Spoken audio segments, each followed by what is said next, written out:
Semoga silakan bagi yang mau open cam bisa open cam. Kemarin kita introduction ya, introduction tentang struktur data. Hari ini kita akan lebih mendalami struktur data. Tadi tuh saya dapat surat dari Mbak Yovira, bikin soal UTS. Wah, ini kita baru pertemuan ketiga, udah bikin soal UTS ternyata. Waduh, uber-uberan ini ternyata kita. Ya wes, insya Allah katanya tadi apa Mei apa gitu ya kita UTS ya. Semoga nutut nanti ya pertemuan ketujuh. Gak apa sambil ngebut. Saya ini kebetulan nggak bawa papan tulis ya, kita masuk notepad aja ya. Hari ini kita akan membahas abstrak. Nah, dari yang kemarin kita pelajari tentu ada nyambungnya. Listen now.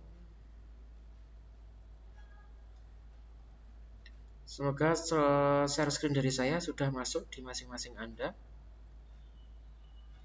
Nah, kemarin kita sudah membahas data, strukturnya ya, itu original atau build up, kemudian user define, sampai grab, sampai queue atau antrian.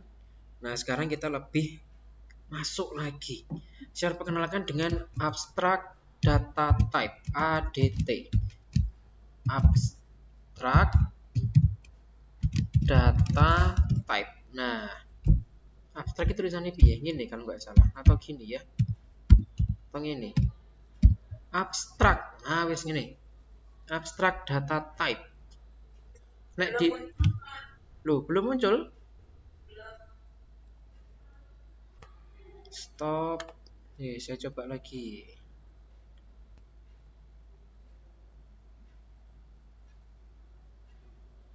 Nah, semoga sudah muncul. Jadi saya hanya share notepad aja ya, semoga cepat muncul di tempat Anda masing-masing. Kalau saya sih.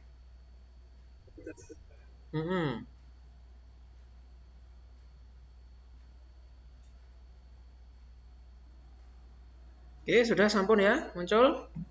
Notepad aja. Nah, ADT atau Abstract Data Type. Nah, saya alon-alon nih jelasin lagi. Kemarin kita sudah bicara banyak data. Contoh, ada file, ada queue, antrian itu ya, ada integer. Nah, ini data-data yang sudah kita bicarakan kemarin. Kalau di Pascal kemarin, ini kan kayak integer itu kan kita jadikan variabel ya di Pascal kemarin itu. Nah, sekarang abstract data type. Contoh, ada yang pernah buka program primbon itu, ramalan-ramalan itu isinya, atau zodiak-zodiak itu. Nah, wes, programnya arek-arek cilik, programnya bocil-bocil itu, atau program primbon itu. Nah, mereka selalu bilang gini, masukkan tanggal lahir. Nah, sehingga nanti ketahuan zodiaknya apa Leo, apa Taurus dan segala macam. Nah, memanggil itu, misalkan memanggil Taurus, ada yang memanggil Leo, ada yang memanggil apa itu, Sagittarius, misal ini. Masing-masing inilah yang kita sebut sebagai ADT. Sehingga ADT itu macam-macam, ada yang isinya berupa perintah, ada yang isinya teks, ada yang isinya fungsi. Kalau misalkan ini zodiak dipanggil Taurus, nah itu kan mesti yang keluar teks ya. Dalam artian ya teks Taurus itu begini. Leo itu sifatnya gini, kok Sagittarius hari baiknya apa, kan gitu senengane wong-wong itu. Nah itu yang dipanggil adalah ADT-nya.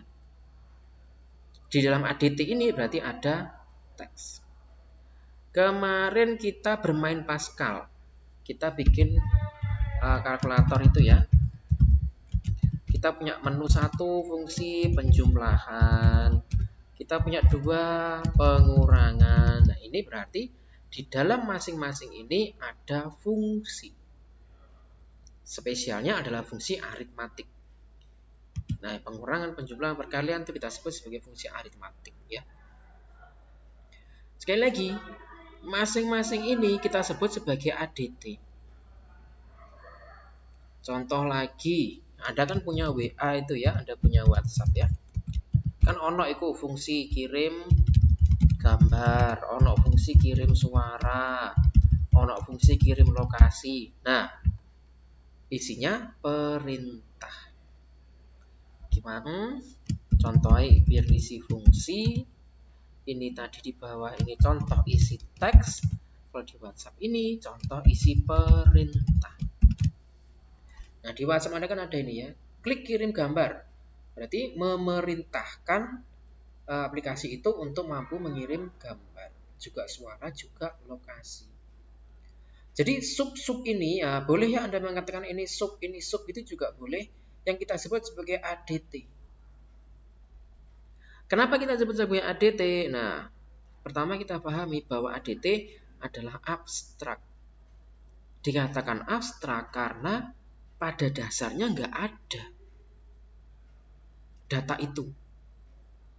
Nah, komputer itu kan berjalan atas dasar data ya teman-teman. Ini sudah kita bahas banyak di semester 1. Berjalan banyak karena adanya data. Kalau nggak ada data, ya komputer nggak jalan. Sementara kayak ini, kirim gambar. Loh kan nggak ada data kirim gambar itu. Perintah kirim gambar itu nggak ada datanya pada dasarnya.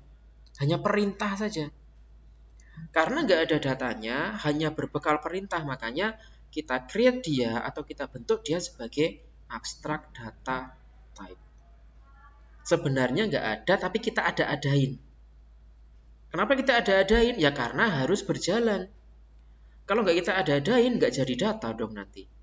Kalau nggak jadi data, ya nggak bisa jalan di komputer nanti. Termasuk HP itu kan juga komputer ya. Nah jadi adanya ADT ini sangat membantu kita. Hal-hal yang nggak ada bisa kita ada-adain. Kayak ini mang. Tuh, data kirim gambar itu kan nggak ada. Hanya perintah saja. Perintah untuk mengirim gambar. Suara. Kan ada Pak data suara? Iya. Datanya suara ada. Data MP3-nya ada. Tapi kan data untuk mengirim suara itu kan tidak ada. Adanya hanya perintah mengirim suara. Data gambar ada? Iya, ada gambarnya. Di HP Anda kan banyak gambar itu, banyak foto. Tetapi kan data untuk mengirim gambar itu kan tidak ada. Yang ada adalah perintah mengirim gambar. Nah, pemahaman seperti itu. Itulah kenapa disebutnya abstract data type. Ingat ya, data type kemarin itu ya ini yang di bawah yang saya tulis tadi, QU, tree, graph. Nah, persis bagan yang kita pelajari kemarin. Itu data type. Pertanyaan bagaimana jika kita membutuhkan sesuatu? Kita menginginkan sesuatu, tapi di data tuh dia tidak ada. Kayak lokasi ini loh teman-teman. Lokasi itu kan di data type tidak ada. Tidak ada loh tipe data lokasi itu tidak ada. Lihat kemarin ya, diagram kita kemarin. Data type atau tipe data lokasi itu tidak ada. Tetapi nyatanya sekarang Sherlock kan gitu. Seakan-akan udah menjadi kebutuhan kita itu. Sangat memudahkan hidup kita. Sehingga diatasi dengan ini tadi, ADT. Gitu ya. Nanti misalkan Anda meng-create software tertentu. Anda membangun sistem misalkan. Loh ini tuh enggak ada loh. Data misalkan tipe data ini tuh enggak ada. Ya udah, itu yang kita jadikan ADT. Kita bentuk, ya udahlah kita bikin ADT, apakah berbasis fungsi atau berbasis perintah atau berbasis teks. Sehingga nanti tinggal panggil gitu saja. Contohnya ya kita kemarin bermain Excel apa itu? Pascal kemarin itu. Tipe data penjumlahan itu kan enggak ada. Ya, adanya tipe data integer, yo benar. Tipe real ada. Angka, huruf, karakter itu ada. Tetapi penjumlahannya sendiri itu tidak ada. Makanya penjumlahan kita bentuk sebagai fungsi plus A plus B. Kan gitu. Dimana kalau kita kemarin di Pascal itu kan C sama dengan A plus B. Itu deskripsi dari kita. Sehingga sifatnya abstract data type itu adalah user defined. Ya, kemarin kita sudah membahas tentang user define. Dalam artian kita yang membuat. Tapi gimana? Penjumlahan itu kan kita yang bikin ya, di mana C sama dengan A plus B. Nah, kan gitu. Komputer, baik user define maupun built-in yang kita pelajari kemarin ya, itu hanya tahu data adalah integernya. C integer, A integer, B integer, nah kan gitu kita belajar kemarin. Tapi komputer nggak tahu penjumlahan. Tipe data penjumlahan sekali lagi nggak ada di komputer. Sehingga perlu kita bentuk. Karena kita yang membentuk, ini kan pada dasarnya nggak ada ya. Sekali lagi pada dasarnya tidak ada, kita ada-adain. Itulah kenapa disebut abstrak. Contoh lagi pengurangan, di mana C sama dengan A min B misalkan. Sama, kok C pakai D aja. D awalnya ya nggak ada. Karena kita membentuk dia menjadi fungsi, makanya jadi ada. Nah gitu ya logikanya ADT. Ingat ADT itu macam-macam. Ono fungsi, ono perintah, ono teks. Nanti kalau Anda belajar C++ ada namanya class. Nanti kalau Anda belajar Python ada namanya library. Nanti kalau Anda belajar R, saya biasanya pakai R, itu kita bisa pakai data yang dipanggil atau call data. Nah, gitu. Macam-macam jumlahnya. Nah, yang perlu dipahami adalah konsep ya, teman-teman, di mana konsep ADT atau konsep abstract data type itu adalah kita yang mendeskripsikan, kita yang membuat, kita yang buat. Kemudian konsep yang kedua, dia tuh tidak ada di komputer. Yang membuat dia jadi ada adalah engineer dari kita. Nah, ngono ya. Di komputer tidak ada, kita bikin dia menjadi ada. Ya ini tadi contohnya ya, lokasi. Dulu tuh tidak ada. Bahkan sampai detik ini, lokasi itu tidak ada di komputer. Titik lokasi itu tidak ada. Kita yang mendefinisikan dari koordinat A, dari koordinat B, dari data-data di GPS, dari data-data di Google Earth. Sini kita bisa nitik, oh lokasinya di sini. Oh lokasi kampus 1 di sini. Oh lokasi kampus 2 di sini. Kita mah enak aja tinggal pakai ya. Tapi di balik itu kan engineer-nya berpikir luar biasa itu. Semuanya dibikin super sub dari satu ADT ke ADT lainnya. Sehingga satu ADT ke ADT lainnya saling nyambung membentuk satu kesatuan yang utuh. Nah, gitu. Jadi ADT ini tidak cukup sebagai engineer, tidak cukup sebagai coding, tapi kita juga perlu pola pikirnya. Mana nantinya akan kita bentuk jadi ADT? Mana yang tidak perlu? Oh ini tidak perlu, ini cukup perintah aja, nggak perlu dibikin ADT. Oh ya sudah. Nah kan gitu. Kayak ngeklik, Anda buka kunci di HP, itu kan cukup perintah saja. Nggak ada ADT-nya, ya cukup perintah gitu saja. Tapi kalau kirim gambar di WhatsApp, lah ini ADT. Karena melibatkan berbagai perintah-perintah yang lain. Cobalah kita analisis kirim gambar ini saja. Klik menu sehingga muncul ikon. Kemudian ikonnya diklik sehingga muncul link sinkron masuk ke galeri. Dari galeri ada perintah scroll. Dari perintah scroll, perintah klik gambar, terus klik send loh. Perintahnya berjejer-jejer, banyak banget. Lebih dari satu perintah, makanya bisa kita bentuk sebagai ADT. Tapi kalau cuma satu perintah, contohnya buka HP tadi, perintahnya kan tunggal ya, cuma satu saja, berarti belum bisa kita bentuk sebagai ADT. Nah, apakah AI ini termasuk ADT? Belum, Farid ya. Artificial intelligence itu pada dasarnya adalah baris-baris perintah, baris-baris logika yang diulang-ulang. Sehingga layer 1, layer 2, layer 3 itu kita kenal sebagai vertex. Ada juga yang mengatakan sebagai cortex. Saya coba mungkin nanti Anda di semester 5 atau 6 ya nanti dapat pelajaran AI. Pengenalan tentang AI. Syukur-syukur sampai bisa bikin AI nanti di semester 5 atau 6. Karena biasanya AI itu kalau ini sudah clear semua, struktur data sudah clear, terstruktur pemrograman sudah clear, pemrograman berorientasi objek juga sudah clear, baru nanti masuk ke AI. Nah, wajar Anda masih bingung tentang AI, ya iya. Karena kita baru belajar pemrograman terstruktur kemarin ya di Pascal. Hari ini baru kita belajar struktur data. Ya masih jauh. Ibarat AI itu sepeda pancal, kita tuh baru nyekal stangnya doang sama roda. Oh, sadele durung ono, pedale durung ono, ragangane durung ono, ya wajar. Lah isih krowengkelan kesana kemari. Ya, memang seperti itu ya tahapannya. Anda baca-baca buku AI pun, loh, kok bingung ya? Kok iki ngene, kok iki ngono? Ya memang benar seperti itu. Wajar ya, itulah kenapa kita harus tetap belajar dan belajar. Semakin banyak kita belajar, kita akan ketemu, oh missing link di sini, saya harus belajar ini. Nah, gitu. Gitu ya, jadi AI belum bisa kita sebut sebagai ADT. Kecuali kalau di dalam AI itu nanti perintahnya lebih dari satu. Selama ini AI yang ada perintahnya baru satu. Apakah perintah perulangan atau perintah pengenalan citra? Jadi pengenalan citra, dia hanya mengenali citra saja. Image ya, gambar. Nanti ada pengenalan suhu, ya dia pengenalan suhu saja. Nanti pengenalan pola, ya dia pengenalan pola saja. Nah, begitu seterusnya. Itulah AI. Semakin kesini kan AI semakin berkembang. Tapi pada dasarnya AI adalah logika ya, teman-teman. Gitu. Nah, untuk abstrak data type, pemahamannya sekali lagi ya.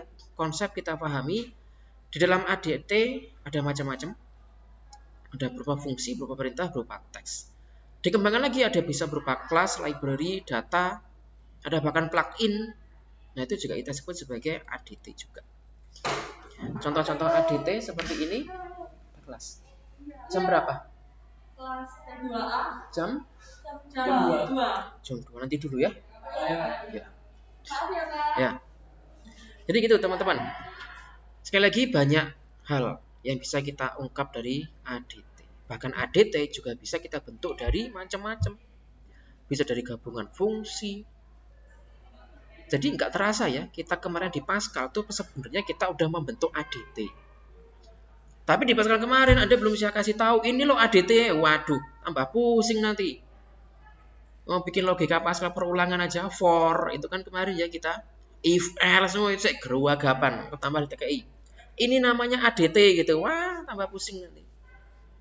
Meskipun pada dasarnya kita udah membentuk ADT. Nah akhirnya terungkap ya, oh ternyata kemarin ADT itu kayak gitu. Nah gitu caranya belajar. Gabungan fungsi kita main di Pascal kemarin. Ada itu kemarin saya lucu itu nemu aplikasi kayak gini nih. Aplikasi Zodiac, aplikasi Springboard ya. Ternyata yang download banyak juga orang-orang itu. Nah ternyata orang Indonesia itu pengkonsumsi Zodiac ternyata. Yang muda-muda, yang tua-tua pengkonsumsi Primbon. Wah, apa doa kalau beda nih. Senengannya gitu, nanti tanggal lahir dimasukkan. Terus masukkan tanggal lahir pacar Anda. Waduh, gitu-gitu. Terus mari ngono ketemu nanti. Oh, ternyata Anda dengan pacar Anda tidak cocok. Was, ya apa orang Indonesia ini? Nggak mana tulisannya, Anda lahir Selasa Kliwon, tidak cocok kerja di air loh. Ya jelas kerja di air, emang mau tenggelam di dalam air. Ono-ono ya orang Indonesia ini. Lucu-lucu. Apakah program HTML termasuk ADT? Belum ya, HTML itu bisa ADT. Adalah apanya? Bukan programnya yang kita bentuk ADT. Tapi elemennya. Contoh HTML itu kan ada tombolnya. Oh, Anda kan belum dapat HTML. Oh, sudah. Anda sama Pak dosen yang lain kan ya? Kemarin sempat saya mau ngajar HTML, ternyata nggak boleh sama Yuvira. Nah, makanya saya ngajar struktur data saja. Di HTML contoh Anda tombol. Nanti mungkin di pertemuan ke 7 kalau saya ngajar di sini ngajari tombol itu di pertemuan ke 6. Di dalam tombol itulah kita sebut ADT-nya. Tapi kalau teks, tabel, frame belum bisa kita sebut sebagai ADT. Karena teks ya hanya teks saja. Kecuali kalau tombolnya itu kamu klik, keluar teks. Tombol yang lain diklik lagi, keluar teks lagi. Nah, itulah ADT. Ya. Di ADT-nya dari sudut pandang gabungan banyak teks. Nah, begitu. Ya, benar. Sambil belajar HTML ya. HTML itu pemrograman terstruktur. Sama kayak kita belajar Pascal kemarin. Pemrograman terstruktur. Nanti Pemrograman berorientasi objek biasanya C Anda belajar, atau C++, atau VB, tergantung nanti kurikulumnya seperti apa ya. Kita nikmati saja. Ya, benar kan Anda dapat ini ya, dapat HTML di semester ini juga. Jadi semester ini rencana kemarin itu kan saya ngajar struktur data sama database.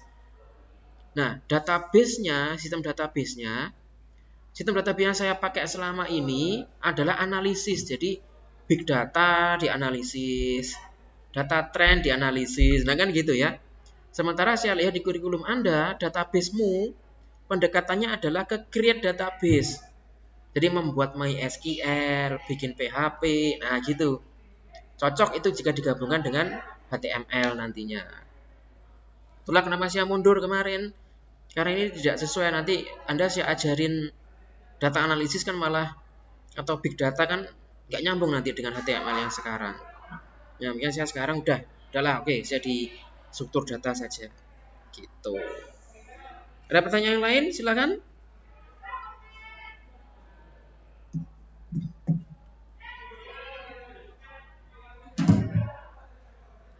Oke, seperti itu ya untuk ADT. Pasalnya buatan dilanjutin. Nah, pasal apa ini? Apa, Rit? Pasal apa, Rit? Parit.